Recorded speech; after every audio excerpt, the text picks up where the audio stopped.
we can obtain this perfection that you think that we are, in a sense, or that we were, or that this channel made us. Welcome to MsMojo, and today we're counting down our picks for the top 10 shocking facts about the Disney Channel. Hallucination brought on by overtiredness. Say what? Do not say what me. I invented that. For this list, we'll be looking at the most astonishing things you probably don't know about your favourite House of Mouse shows. What Disney Channel fact leaves you scooping your jaw up off the ground? Let us know in the comments. Number 10. The almost Cheetah-licious TV spin-off, the Cheetah Girls franchise. In 2003, we learned all about girl power thanks to Disney Channel's first ever musical film, The Cheetah Girls. May we use our hearts, our brains, and our courage to reach our cheetah-licious potential right here, right now. Based on Deborah Gregory's book series of the same name, we follow the teen pop group consisting of Adrienne Bailon, Keely Williams, Jessica Benson, and for the first two films, Raven-Symoné, on their wild and magnificent adventures in pursuit of stardom. According to Bailon, their next stop was meant to be a TV sitcom series with the working title, Welcome to Atlanta. However, she explained that it kept getting delayed due to That's So Raven's popularity. It's kind of like we already won the talent show, isn't it? Right? No, not really. Eventually, it was dropped altogether. Still, we did get a mini reunion on Raven's home, and it seems a Cheetah Girls revival hasn't been ruled out entirely either. I am open to good content, I am open to positive people, and I am open to you helping me think of other ideas to pitch. Number 9. Annalisa Vanderpoel was almost a different iconic character, Kim Possible. Fans best know this actress as Chelsea Daniels, Raven's lovable yet ditzy bestie from That's So Raven and Raven's home. If you accidentally set the toaster on fire, let me hear you say woo woo. Woo. Chelsea, did you kill my toaster? Woo woo. But if it hadn't been for her chemistry with Raven during auditions, we might have known her today as the voice of Disney's crime-fighting teen, Kim Possible. Supposedly, the actress was slated to play the title role while the part of Raven's best friend was offered to someone else. However, she and Raven got along so well that the teen psychic star pushed for Annalise to be cast instead. We are two foxy mamas you just don't want to mess with.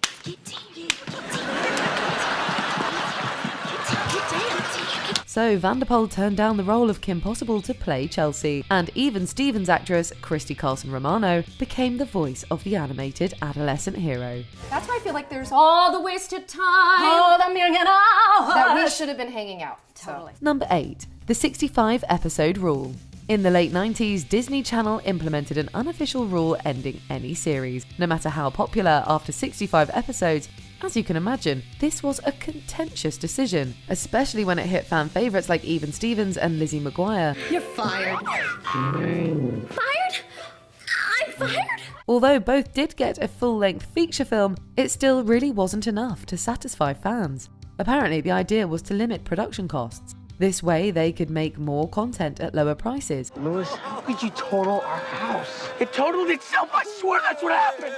Yeah, congratulations, Louis. You did it again. Everything that's nice and decent, you just end up ruining. Ultimately, it was That's So Raven that broke the rule, reaching 100 episodes and introducing Disney fans to a new era. While many shows today still have a 4-season limit, you are far less likely to see your favourite series end abruptly. Well,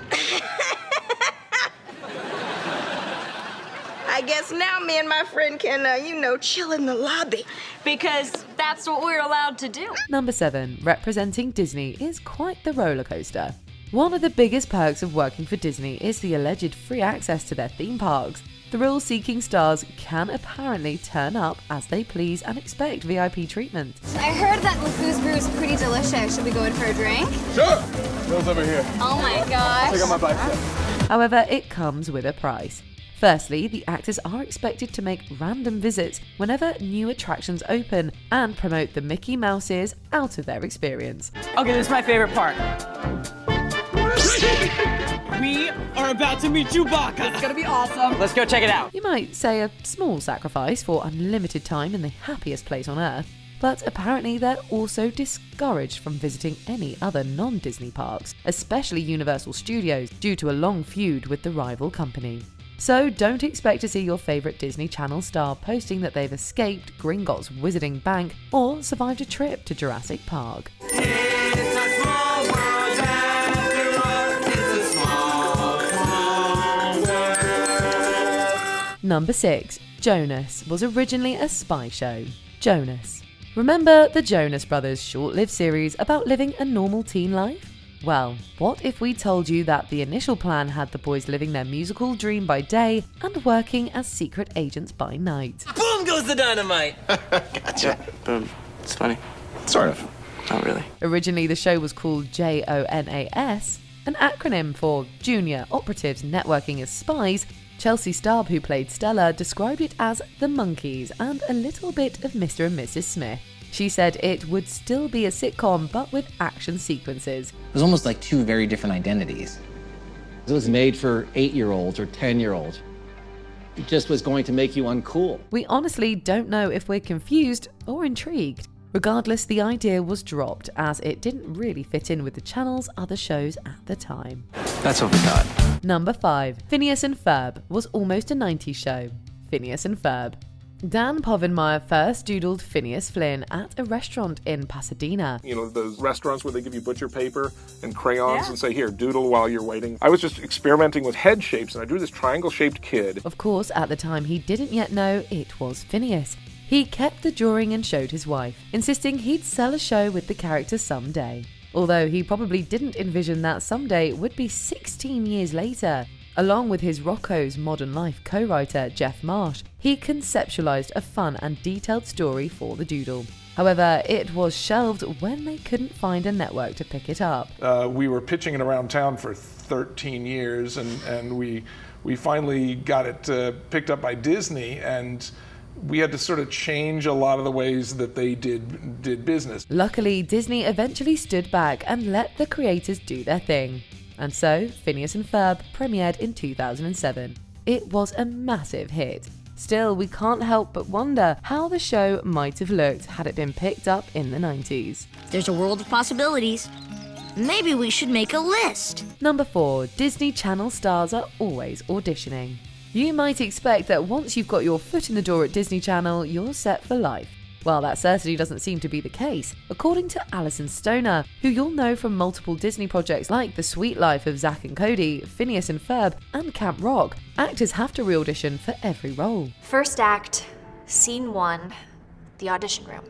At 6 years old, I enter a sterile white room where a stranger stands apathetically behind a camcorder on a tripod. She described the process as frustrating, saying she would often get overlooked despite her numerous previous credits on the network. Stoner often found herself attending first calls with total novices who had no prior auditioning experience. I need to outperform 900 other candidates.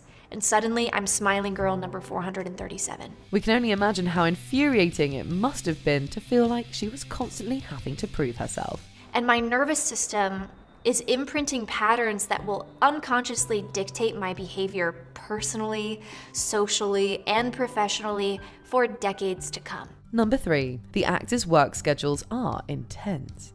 Even if you do land a leading role at Disney, it's not all smooth sailing from there. Apparently, actors are expected to work crazy long hours to keep up with the network's hectic schedule. I wasn't sleeping, and I was so miserable and angry too, because I felt like I was being overworked, which I was, and yeah. Miley Cyrus opened up to Mary Claire about working 12-hour days on Hannah Montana. She said, every morning I was getting coffee jammed down my throat to wake me up. I think now that I'm older, now I realize that's a lot to put on a kid. It's a lot to put on a kid to have them have to go get their makeup done and then also balance school. She also divulged that the company wasn't sympathetic to some of her personal problems. For instance, Miley got her first period while on set and wearing white pants. She was embarrassed, as we'd all be, and tearfully begged her mum to help her with her tampon because, as we know, the show must go on. Keep it down.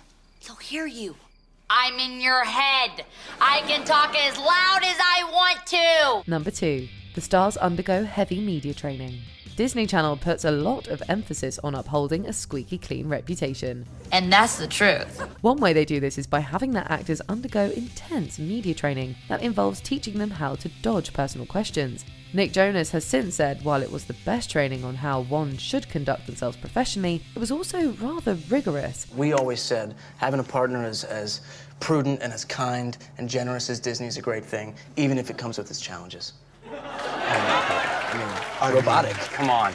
I mean, I don't know when he's Vote for running Nick. for office. Bella Thorne further explained that they were encouraged to change their voice to sound young and play dumb if questions got too personal.